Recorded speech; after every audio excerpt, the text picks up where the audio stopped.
So there you are, a professional woman who's made millions of dollars, who's lost custody at least partially of your children, who's now labeled as a drunk because you have 4 DUIs. Yep. You walk into a prison as a professional woman with a master's degree. What did you think when you first walked in to see the other ladies in yellow and green? Like, what did you think? What? The story of a prison mom begins long before she's behind bars, sometimes generations before. In childhood, she often faces abuse, neglect, addictions, domestic violence, and it's typical that at least one family member is in prison. But for Lyndie, prison mom life did not have a typical start. In part 2 of her story, Lyndie shares why she was terrified and couldn't sleep or eat during her first days behind bars. What did you think? Well, I had a panic attack. I had never met, because I was lucky to grow up in a wonderful family and around wonderful professional people, and my church is wonderful and just had a great community around me.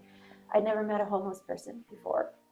I'd never met anybody that was a drug addict before. I'd never seen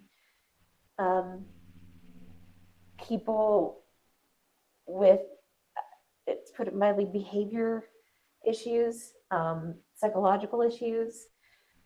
It was scary to me. I didn't know what to expect. Of course, I'd heard horror stories. And I was just in this unknown world. I didn't sleep. I didn't eat. I just trembled, and I didn't know what to do. I didn't know, I wanted to try to just keep my head down and get through it and just hope that, things would go right, that something would happen, that, my prayers would be answered, and day after day, like I saw things and I experienced things that I didn't knew existed. Okay, so you're in that frightened place where you don't identify with these people. They're, formerly homeless. They have mental issues. They're drug addicts. You don't necessarily fit in with the classic incarcerated person. I'm not making a judgment against anybody else, but you yourself think, I'm not going to fit in here. Are they going to bully me? What's going to happen? I'm just going to keep my head down and get through. But then I started listening to their stories, and my mind shift changed a bit. I kind of had this focus. We're all here together. We all did something to get us here. It didn't matter what it was, whether it was a DUI or a theft or a drug charge or a murder charge. We did something to put ourselves in this situation. So we do have something in common. And I started to listen to their stories, and I started to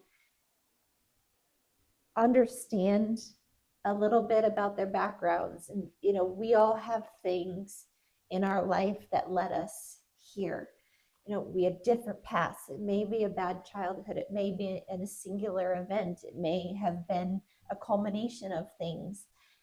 But we all ended up here together, and everybody has a story to tell. And there were 2 pivotal moments while I was there. I got along with pretty much everybody. I didn't have any issues. There was nobody that I had any, just, I got along quite well with everybody. And nobody was beating you up because you were the pretty girl who No. used to be an executive. Everybody was very kind and generous and not what I expected. I saw them do things to other people or to themselves, and I saw things that I never thought I would see. But they were very kind to me because I really cared. I really wanted to hear their story. I wanted to listen. I had compassion for them because, again, we all ended up here together. And so why not support each other? There's a way that we can get through this together. And so the 2 pivotal moments were, one was right at the beginning.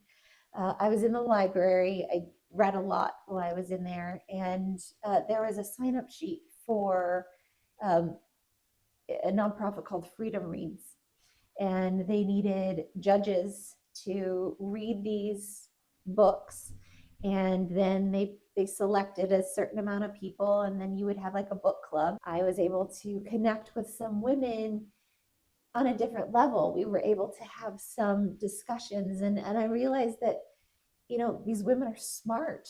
These women, you know, they have these amazing opinions, and they're having these great discussions. And so I formed a little bit of a community in that, and saw that these people, regardless of what they did, they have amazing qualities. They have a lot to give. And so I started making connections within the prison.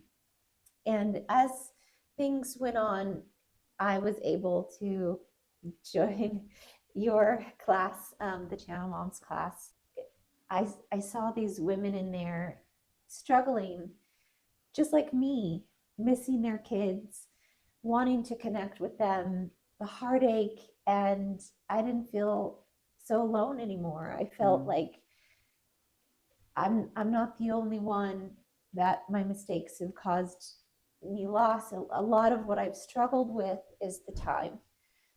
I All of the time that I've missed, you know, my fault or not, being locked away or not, the decisions that I made, the people that I allowed into my life because I was drinking, the choices that I made trying to fill that void. And it all kind of hit me that, you know, I wasn't alone. And that class really kind of, you know, I held back tears every day. I know I didn't say a lot during class, but it was, you know, I was listening, and I felt their stories in my heart. And it really, it helped me get through. It helped me go to sleep at night knowing that I wasn't the only one missing my kiddos and struggling to get my life back on track so that I could be with them. You know, it's sort of it was this pivotal moment where I realized that, you know, we're all really not that much different. We do come from different backgrounds, and we do have different stories, but at the end of the day, you know, we're moms, and we're sisters, and we're daughters, and we care deeply about the people in our lives, and we really struggle to want to get back to the person that they know that we could be, and you know, love ourselves the way that they love us. And That's how I feel when I teach the class. I'm a mom, just like everybody in the class who's incarcerated, and I have an absolute point of mutual identity there, where I think you love your kids just as much as I do. Yeah. And you want so badly to be able to hug them again, to be able to talk to them again, to be able to teach them again. Yeah. And so it's a blessing to teach that class, because we just all have something in common. Mm-hmm. And somebody said to me not too long ago, everybody in the world is one bad decision away from being in prison. Absolutely. Do you believe that? It is. And I've seen it. I mean, I met people there that, you know, a girl that was in college, and she had her whole life ahead of her, and she left a party one night and got into a car accident, and unfortunately hurt a young girl in the car accident, and she's in prison for 15 years. She came from a wonderful family, was a straight A student, an honor student at CSU, and one decision changed her whole life. And it's true, everybody is one bad day away from prison. And so to keep that in perspective, I think you don't necessarily have to be a lifetime criminal, you know, going out and robbing banks and things to end up in prison. You know, we all make mistakes, and sometimes those mistakes have very, very dire consequences. How do you think the world views moms in prison? I kind of feel like we're a little bit of outcasts, throwaway. I think people that haven't experienced it either for themselves or through a family member, you think, well, they must have deserved it. They must have done something. You don't just go to prison for one mistake. And unfortunately, that's not the truth. And I probably would have thought the same thing had I not gone through the experience. I probably would have thought, well, if you're in prison, you probably did something to deserve to be there. Or something pretty terrible. Terrible, yes. And I learned that that's not the case. And so I've developed a lot of compassion, a lot of empathy, understanding that, we make mistakes, and for whatever reason, sometimes we repeat them, sometimes we don't know what else to do, so we go back to the thing that worked until it doesn't. Right. And Most of the women in prison, including the moms, are not there for violent crimes. So it's not sort of the horrible bloody stuff you might No. imagine. yeah, Do you have any other, just maybe one other story of a woman that you met in prison who had a story that's pretty brutal, but she taught you something? yeah. I mean, I met a lot of women that were there that took the fall for a man. There was a lot of stories where a woman was involved with a man and he was not good and he was involved in something, and she got caught up in it and ended up in prison because she was with him or participated or felt compelled to because he was in controlling her in some way, whether it was in a relationship or by coercion. And Those are often abusive relationships. Yes. From the statistics that we know, it's something like between 60 and 70% of the women in prison have gone through some kind of domestic violence. yes, And again, I'm not excusing the crime. Most of the time, there's a reason a woman's in prison. right. But you're right. It can often be tied to an abusive relationship. Mhm. I want to just go back for a second. Feel very strongly that we should go into the marginalized populations of the world, single moms that are struggling, homeless moms that are struggling, moms who are in prison, because we think every single child behind that mom deserves a chance to get their mama back. Yeah. And every single mom should be lifted up in her motherhood to be reminded that it's one of the most important jobs on the planet. Let's not give up on your mothering. Let's restore you to your child. Let's restore your child to you, and let's restore motherhood and family. That's our big belief. Yeah. What does that mean to a woman who's incarcerated to have somebody recognize that and pull her back into the importance of her mothering and her children? I don't know. I don't even know how to put it into words. It's so important. I think every child needs their mom. Every child needs to be loved by their mom. I think every child needs to be loved by as many people in their life as possible. They need to know that they're loved by their community, their aunts, their uncles, their cousins, their grandparents, their church community, their school community. They need to be felt the love of everybody. But I think a mother's love can't be replaced. I think that you carry your child for 9 months, you nurture them, you feed them, you care for them, you bathe them. They are everything to you. When you become a mother, nothing else matters. Mm-hmm. And to have the love of a mother, regardless of what she did, a child needs that love. And to be given the opportunity to reconnect with your babies and to let them know that mommy made a mistake, and I'm sorry that it took me away from you, but I never stopped loving you. I never stopped thinking about you. Every single second of every single day, you were on my mind, you were in my heart, you were in my prayers. And just let those babies know that mommy did something that took me away from you, but you were never away from my heart. And I think children need that. I think they need it. And to be given that opportunity, just to have the tools to even just try to reconnect with them, to have the conversations, to be able, we may not know what to say when we haven't seen our children for months or for years. And your class gave those tools, reflecting on ourselves, reflecting on the things that, led us to where we are, and to be able to be a strong person so we could be a strong mom, and then be able to have those conversations and to be able to reconnect with the babies. And, those are invaluable to me. I sometimes think that God makes the world go round. Yeah. But mothers are behind that. Yeah. Right behind that. Yeah. Because without a mom raising a child and that whole next generation, we're in trouble. I think you're still separated from your children. Yes. What does that feel like? It's devastating. The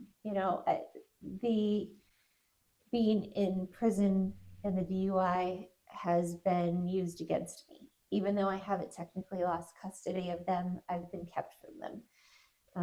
Phone calls go unanswered, emails go unanswered, gifts get returned, letters never make it. All of my efforts, who knows what they've been told, but essentially they think that their mom abandoned them, which is the farthest thing from the truth. And to me, the hardest part is not that I miss them, which is hard, but they think that their mom abandoned them. To live with that, to know that my babies are hurting, thinking that I'm not there because I don't want to be, that is the hardest part for me. From prison back to reality outside of prison. Anything to say about prison and what you learned there? And I'm so grateful to the prison systems here in Colorado and in Arizona that allow us to come in and love mothers. Yeah. But do you see a pattern? What I saw was people that had been there 4, 5, 6, 7 times. Their family was there, that they felt more at home in prison than they did out in the real world. And that was very sad. It just perpetuates this cycle. It's a generational cycle. Yeah. It is. And the kids see their mom do it. They see their dad do it. They see their uncles, their cousins, and it just is this vicious cycle. I wish that there are resources out there, but you have to seek them out. What is God doing in your life now that you're on the outside, still struggling to get your children back, still being kept from your children, but you're on a path where you've decided, I'm going to make it work this time, no matter what comes against me. I'm not going to turn to the thing that helps me forget what's coming against me. Yeah. What's different? I think that I have more purpose, and I'm focused on my kids and getting back to them. This current, living here is not ideal, but I'm trying to make it work, and getting back to them is my goal. So I have a purpose, and that is getting back to my babies at whatever I have to do, no matter how hard I have to work, no matter what sacrifices I need to make for myself. My goal is to get back and be the mom that they deserve.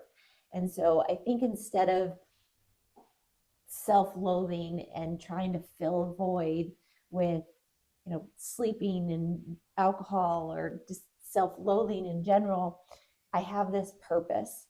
And it was almost like a light switch moment. I came out ready to go. I came out ready to hit the ground running, and I've had setback after setback after setback. And, I have to do whatever it is I have to do to get back to them, whether that's working 3 jobs, living in a small apartment, sacrificing all the things, because I know that what's important is being the mom that they deserve. What is God giving you in this moment? A lot of guidance. It's kind of in those quiet moments, I kind of feel his direction. I don't hear him necessarily, but I kind of feel it. I feel like, okay, I have a direction. I know what I need to do. Like, I feel guided in some way. I feel, spiritually full. I haven't felt that in a lot of years. And so it's something that has really helped me focus and, want to do everything that I can, because they deserve it. They deserve me. They deserve the best me. How old are your children? 12. I have twins. They're 12 years old. A boy and a girl? Yeah. If you were able to say something to them that they could hear through this video, what would you say to them? Sorry.